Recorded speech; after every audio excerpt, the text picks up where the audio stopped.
किसी को कोई क्वेश्चन हो तो पूछ सकता है। मैम ऑफलाइन क्लास तो स्टार्ट हो गई है, लेकिन जो बच्चे स्कूल नहीं आ पा रहे हैं उनकी पढ़ाई कैसे होगी? राहुल के पापा ने तो साफ मना कर दिया स्कूल आने से।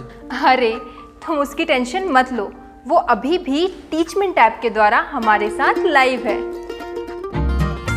शहर शहर गांव गांव अब टीचर्स ले रहे हाइब्रिड क्लास टीचमेंट के यूनिक फीचर्स के साथ। तो हेलो बच्चों, नवाबी यूट्यूब चैनल के बोर्ड आवर सेक्शन में आप लोग का स्वागत है। बच्चों आप लोग बहुत सारा आप लोग देखे होंगे कि कन्फ्यूजन आप लोग के बीच हो गया था कि आप लोग का एग्जाम होगा भी या नहीं होगा, मतलब ऑनलाइन होगा या ऑफलाइन होगा। आप लोगों को कन्फ्यूजन हो गया था। सुप्रीम कोर्ट में आप लोग का चला गया था याचिका और उस पर सुनवाई भी थी। ठीक है, आप लोग सभी बच्चे मुझे पर्सनली मैसेज भी कर रहे थे कि सर सही में एग्जाम ऑनलाइन होगा कि नहीं होगा। मैंने पहले भी बोला था बच्चों कि आप लोग को ऑनलाइन अभी होगा या नहीं होगा, आप लोग को इस सबसे मतलब नहीं रखना है। आप लोग ये जानिए कि सिर्फ आपका एग्ज़ाम होगा, है ना, और वो भी आपको होम सेंटर पे नहीं होगा। जहाँ पे आपको एग्ज़ाम दिया जाएगा सेंटर, वहाँ सेंटर में जाके आपको एग्ज़ाम देना पड़ेगा। तो आप लोग को इस वीडियो में मैं ये दिखाना चाह रहा हूँ कि सुप्रीम कोर्ट ने क्या फ़ैसला दिया है। ठीक है, तो आप लोग को भी जानना ज़रूरी है ताकि आप लोग भी जान जाएं कि सुप्रीम कोर्ट ने क्या कहा है आपके परीक्षा को लेकर, और जिससे आप लोगों का कन्फ्यूजन भी दूर हो जाएगा। बहुत सारे बच्चे थे इसमें, सभी राज्य के बोर्ड थे, जितने झारखंड बोर्ड हो चाहे कोई भी बोर्ड हो, सभी राज्य के बोर्डों को इसमें शामिल किया गया था। ICSE या CBSE सभी बोर्डों को लेकर यहाँ पे बात किया गया था कि सभी बोर्डों का एग्ज़ाम क्या हो, ऑनलाइन हो, क्योंकि इन सभी की पढ़ाई ऑनलाइन ही हुई है। ऐसा जो याचिका दर्जा मतलब याचिका जो किए थे बच्चे, उनका मानना था कि हम लोग सभी का सभी असेसमेंट जितना भी हुआ है सभी चीज़ ऑनलाइन हुई है, कोर्स भी पूरा नहीं हुआ है, तो सर हम लोग का ऑनलाइन ही एग्ज़ाम होना चाहिए और ऑफलाइन नहीं होना चाहिए। तो देखिए इस पर सुप्रीम कोर्ट ने क्या फैसला दिया। चलिए अपडेट पर चलते हैं। तो ये देखिए आज की अपडेट आई है बच्चों शाम तक की।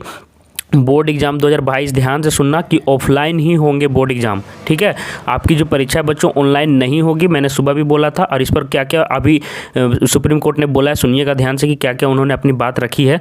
सुप्रीम कोर्ट ने खारिज कर दी याचिका को उन्होंने खारिज कर दिया है और बोला है कि ऑफलाइन ही आप लोग की परीक्षा होगी। और ये मैंने आप लोग को सुबह भी बताया था।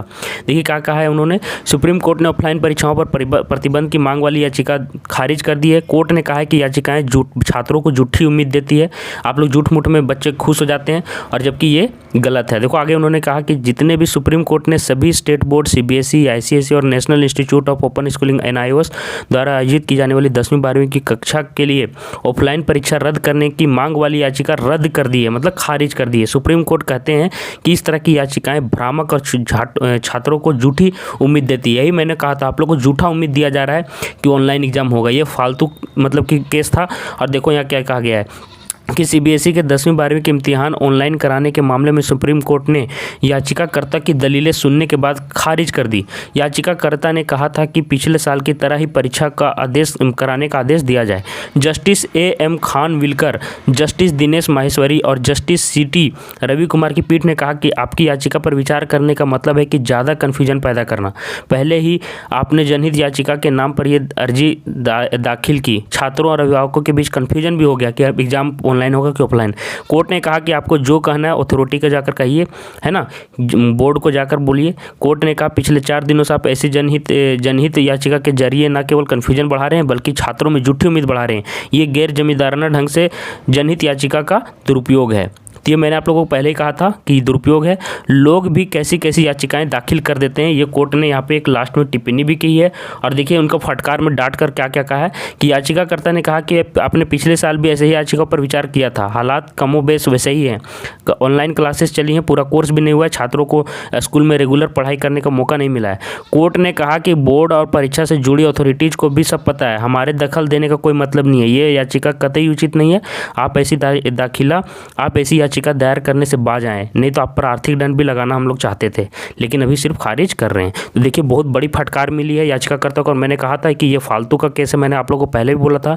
और देखिए यहाँ से रद्द कर दी गई है बच्चों, तो कोई भी तरह का कन्फ्यूजन नहीं होना चाहिए। एग्जाम होगा तो होगा, गांठ बांध दो, मैंने सुबह ही बोला था। तो चलिए बच्चों, जो अपडेट था मैंने बता दिया। चैनल सब्सक्राइब करके रखना इसी तरह के अपडेट के लिए। धन्यवाद बच्चों।